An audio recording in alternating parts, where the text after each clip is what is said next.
के का कहता रे सो बनी के तू सहरी घुमता रु बहरी एक करे जाई शहर ना हो बनी के तू सहरी घुमता रु बहरी लागल बटी रहरी दिन दोपहरी मार दिखराई न लागे भूख गोरी बिना ओढ़नी के घुमबू तो लग जाई लूक गोरी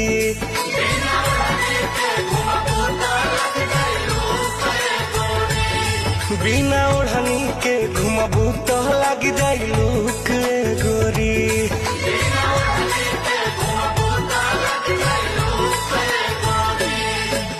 अरे पगली भाई जौन तू मेकअप मार के घूमत रही और जब चौथ के घाम लागी तो सारा मेकअप बह जाई बुझाई।